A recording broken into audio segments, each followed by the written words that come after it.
他将一张钞票塞到乞丐手里，妻子却迫不及待地抢回来，埋怨他总是把钱花在没用的地方，而丈夫只是沉默着，又掏出了一张钞票。God bless you。在昂贵的专卖店里，查理给妻子买了一件皮草大衣，身上也挂满了奢侈品。妻子说，这才是钱真正该去的地方。然而，两人刚出门就遇到一群极端动物保护成员，随之而来的还有一匹油漆。等回到家，周围全是来看热闹的邻居。妻子尴尬地从车上下来，帽子上擦不掉的油漆显得格外醒目。她自顾自地走了，将丈夫抛之脑后。而查理似乎也早已习惯，只是默默地帮妻子收拾战利品。但就在几天之前，他们的生活还不是这样。查理本是一名普通的警察，这份工作很枯燥，有斤斤计较的小商小贩，乱入车流的盲人，还有急不可耐就在公交车上出生的婴儿。可查理却乐在其中，他喜欢这座拥挤繁华的城市，就如同喜欢自己平淡的人生一样。然而妻子不这么想，她不想整天待在满是劣质香水味的美容店里，更不想给那些衣食无忧的富人服务。于是她将生活的不如意全都归达于查理微薄的工资。If he was on the take, at least I would say, okay, he has initiative. 这天，妻子叮嘱查理去买张彩票，原因是昨晚父亲给他托了梦，说开启财富之路的密码正是他们的结婚纪念日。查理有些不以为然，因为父亲几乎每天都在托梦。Charlie, just get the ticket this morning, please. 虽然查理心里百般不情愿，但出于对妻子的宠溺，他还是乖乖照做。You can't be serious. Takes 2 minutes. How? 同事粗暴地推开排队的人群，想以执行公务的名义插队，却被查理拦住。因为在查理心里，警察这份职业象征的不只是权利，更多的是责任。买完彩票，查理请同事去餐馆吃饭，结果却在结账时发现兜里的钱已经不足以再支付小费了。女孩会心一笑，很明显，这样蹩脚的借口她已经听了无数次。她无奈地挥挥手，示意查理赶快离开，不要耽误店里的生意。可查理却坚持要支付消费。这时，同事赶回来，催促他快点。情急之下，他只能告诉女孩 ：“Listen, I got an idea. What's your name?" Yvonne. Yvonne, I'm Charlie Lang, and we're partners. If this ticket wins, I'll come back tomorrow and split the proceeds. And if it doesn't, I'll still come back and leave you a tip. What do you think? I think I'm never gonna see you again. You'll see me tomorrow. Well, I'll be here. You got a deal. 晚上，妻子蹲守在电视机前，奖金池里的巨款令他怦然心动。可当他看到那张彩票时，却瞬间皱起了眉头。You got the numbers wrong! 然而他怎么也没想到，正是查理选错的号码，让他们赢得了头奖。他赶紧打电话给彩票公司，想知道自己究竟能获得多少钱。可他歇斯底里的模样，却让查理手足无措。更重要的是，他不知道该如何告诉妻子自己对女孩许下的承诺。$4 million. We could live on that, right? Oh yeah. We could live on. We could live on less even. Well, look, let's just pray to God that nobody else calls in, so we don't have to split it with them either. When? 查理鼓足勇气，终究还是坦白了一切。但妻子显然不能理解他的苦衷。那400万，他一分都不想给别人。最终，他质问查理到底爱不爱自己。如果爱，那就去告诉那个服务员。什么都没有发生，然后转身和他一起拥抱新生活。查理答应了，但内心的愧疚还是让他将一份丰厚的小费准备好。他想向同事寻求答案，可同事却告诉他 I know you, man. You do the appropriate thing. Which is? I don't know. That's your field. 查理忐忑地来到餐馆，可还没等他开口，女孩就先跟他道了歉。查理这才知道，为何眼前的女孩总是愁眉不展。年轻时的她遇人不淑，丈夫在偷偷刷爆她的信用卡后，就人间蒸发了。她曾向法院申请过离婚，可最终得到的只有一张破产通知。她匆匆回到餐馆打工，老板看了看手表，说她迟到了2个小时，这钱要从她工资里扣。而她唯一能做的，只有将烟灰倒进咖啡里，然后送到老板桌上。查理看着忙里忙外的女孩，心中忍不住生出了一丝同情。他默默收起了那份小费，然后给了女孩2个选择。Door number 1, double the tip. Door number 2, half of what I won in the lottery. My choice. Okay. Whatever. I'll take door number 2. I'll take half of the lottery. Pay up. I was hoping you'd say that. 女孩天真的以为这又是一次蹩脚的逃单理由，于是善良的她选择了兑现那张空头支票。殊不知这个选择将彻底改变她的人生。而在付出了200万美金后，查理也如释重负。Promise is a promise. 女孩欣喜若狂，激动地拥抱了在场所有人。他宣布今天的所有消费都由他买单，还给每个人分了一勺冰激凌。可在喜悦过后，便是巨大的惶恐。善良的他十分清楚，200万对一个普通人而言究竟意味着什么。How can I? Accept it. I want you to have it. With all my heart. Yvonne, take it.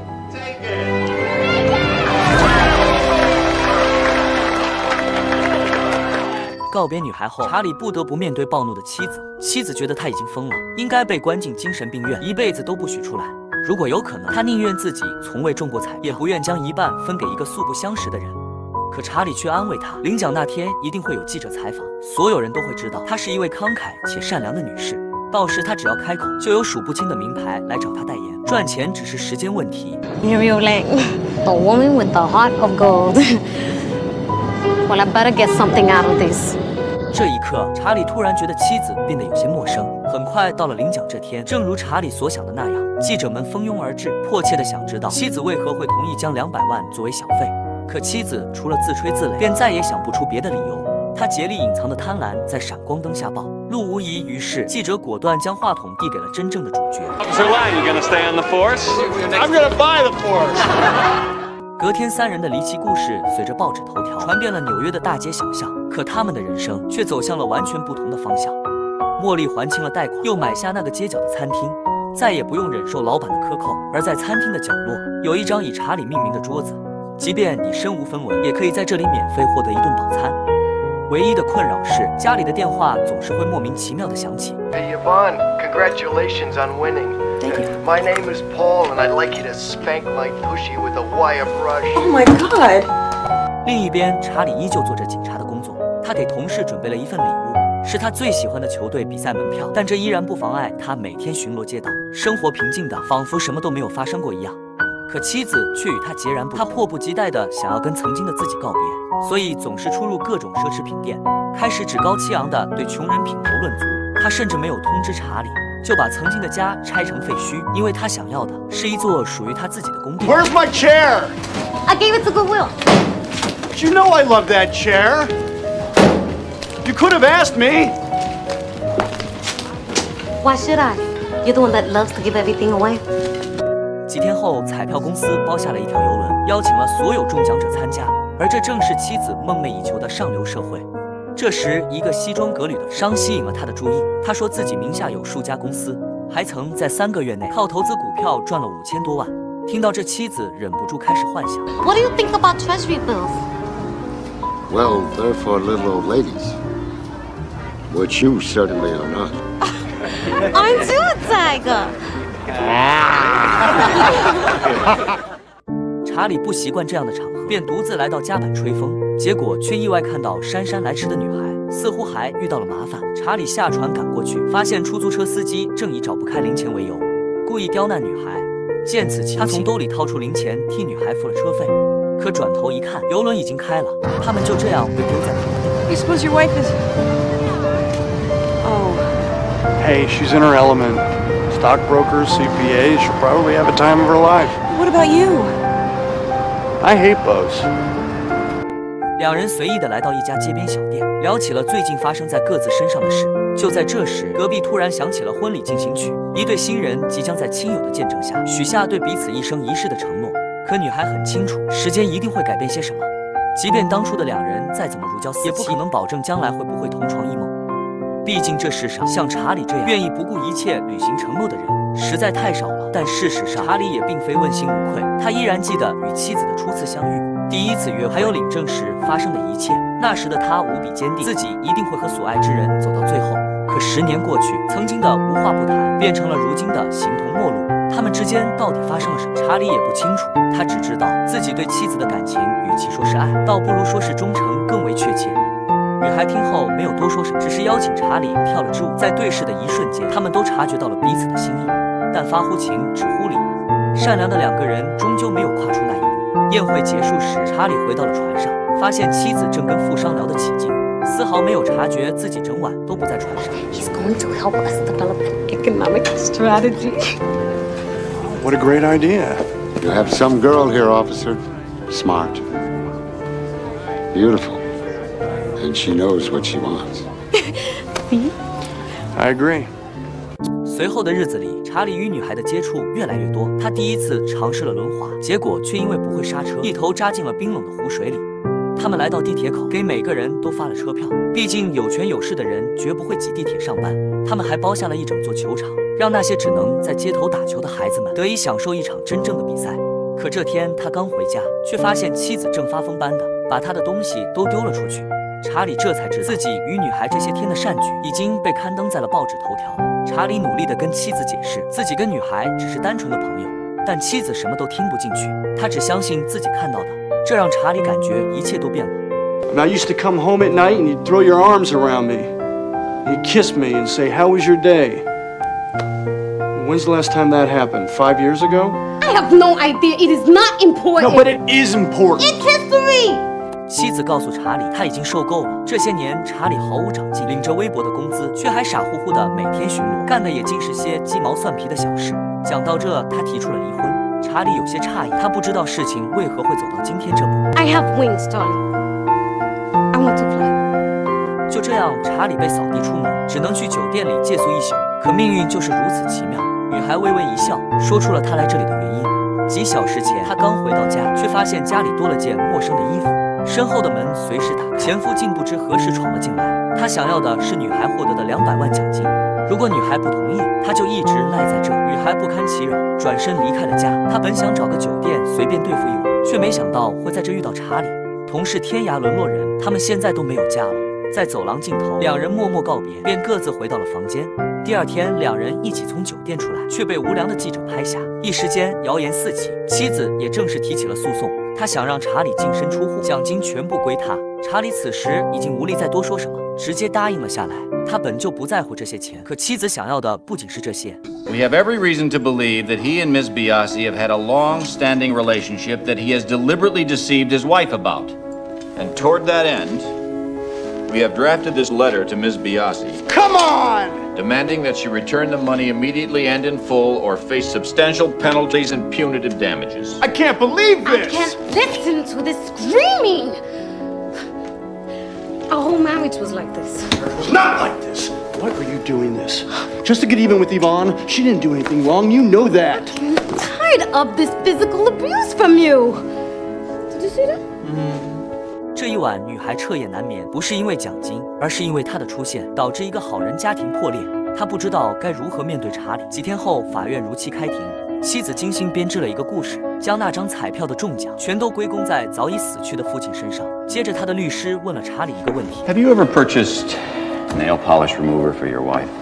Yeah, a couple of times, I guess. And you paid for it? Sure. Did you therefore consider it yours?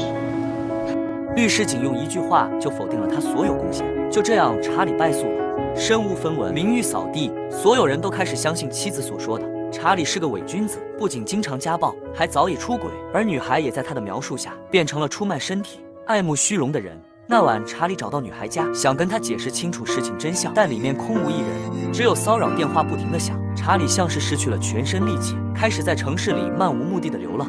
等回过神来，他已经站在熟悉的餐馆门前了。You want me to go?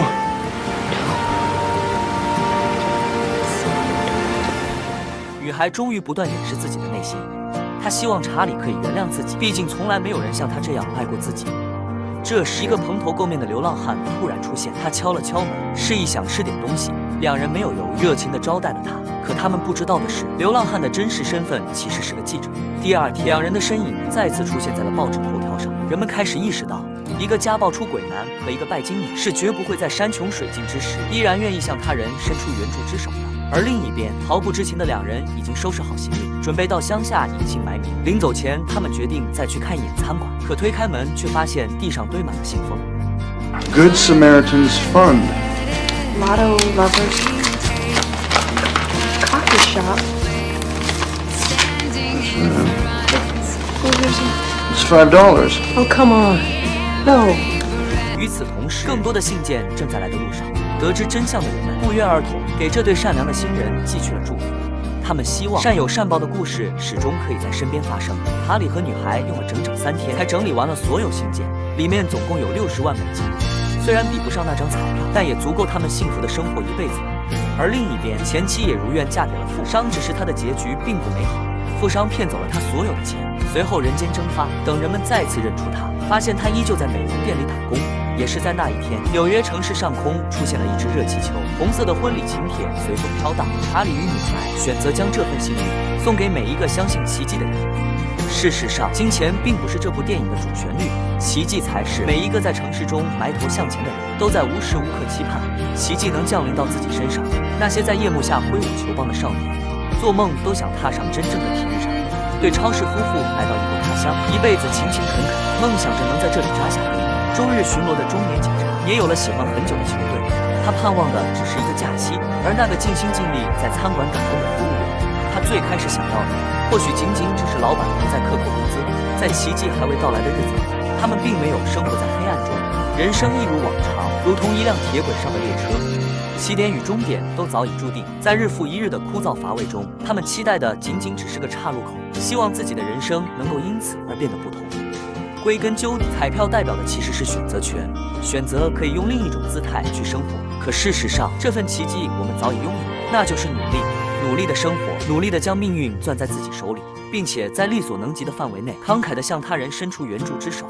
或许在命运面前，这双手有些过于孱弱，但最起码，当我们遇到喜欢的人或事，除了一片真心，还有其他拿得出手的东西捡。